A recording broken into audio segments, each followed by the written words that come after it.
अभी जो जंतर मंतर पर धरना प्रदर्शन चल रहा है और अभी जो हुआ है सभी को मालूम है कि वहाँ से सोनम वांगचुक जी को उठा लिया गया है और वो अपनी मर्जी से ना उठाकर वहाँ के हाई कोर्ट की मर्जी से उठाया गया है। और वाकई उनकी स्थिति कुछ ज़्यादा ही ख़राब हो गई थी। जहाँ तक कि डॉक्टरों ने और वो खुद ही कह रहे थे कि 2 दिन में उनकी मृत्यु भी हो सकती है, जिस तरीके से उनकी हालत थी। तो जब उन्हें वहाँ से हटाकर हॉस्पिटल ले जाया गया है, तो इसमें प्रदर्शनकारियों को क्या दिक्कत है? या अभिजीत दीपके जी जो हैं, उन्हें क्या दिक्कत है? वो चाह रहे थे कि सोनम वांगचुक जी की मृत्यु हो जाए या वो मर जाएँ, ताकि हम सरकार को आसानी से घेर सकें। मतलब किसी की जान उनके लिए कोई मायने नहीं रखती। उन्हें मायने रखती है तो उनकी सक्सेस। दिखावटी धरना, अगर मान लिया जाए कि ये वाकई छात्रों के लिए कर रहे हैं, तो वहाँ पर देशद्रोही नारे क्यों लगाए जा रहे हैं? वहाँ धर्म के प्रति इतनी घृणा क्यों फैलाई जा रही है? अगर सही मायनों में कहा जाए तो ये अन्ना हज़ारे का दूसरा रूप है। यानी कि जब अरविंद केजरीवाल ने अन्ना हज़ारे के कंधे पे बंदूक रखी और वो दिल्ली के सीएम बन गए। अब उन्होंने इन सभी को पता है ये प्रदर्शन जो है अन्ना हज़ारे के अकॉर्डिंग हो रहा है। सारी फंडिंग या ये कहाँ से आ रही है, इसका कोई जवाब नहीं देने वाला है।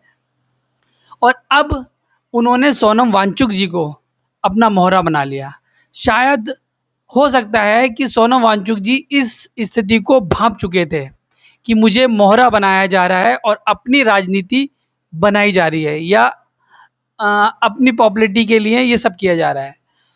उन्होंने सही वक्त पर एक सही फैसला लिया, या उनकी मर्जी से हुआ है या सरकार द्वारा मर्जी से हुआ है या हाई कोर्ट की मर्जी से हुआ है, लेकिन जो भी हुआ है वो बहुत सही हुआ है।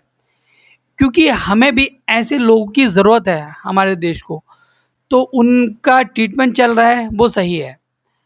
और ये दिखावटी ढोकलेबाजी राजनीति से एक वो कॉकरोच पार्टी, उनका क्या मकसद है, क्या नहीं है?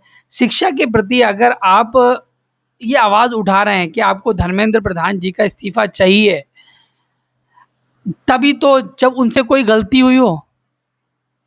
पेपर लीक हुआ था, उसे दोबारा से करवा दिया गया है, सब कुछ ठीक-ठाक हो गया है। क्या ये तो मुद्दा नहीं है कि आप किसी और मकसद से उनको हटाना चाह रहे हैं?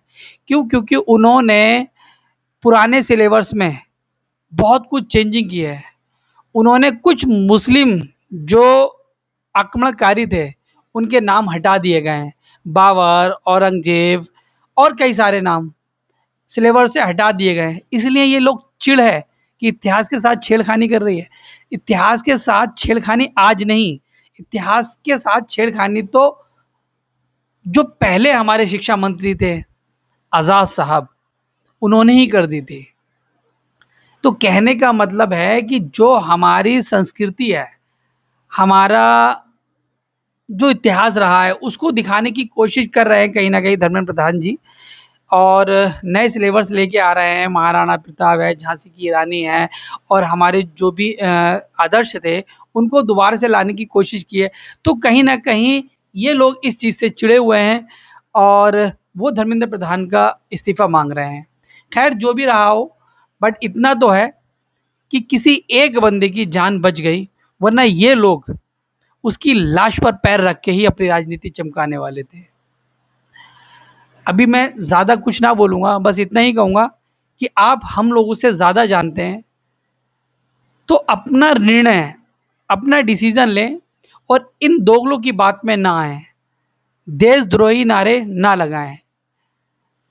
अपना ही विवेक लगाएँ कि ये क्या चाह रहे हैं। ये सिर्फ़ अपनी राजनीति चमका रहे हैं और अच्छे खासी राजनीति चमका रहे हैं। ठीक है? नमस्कार।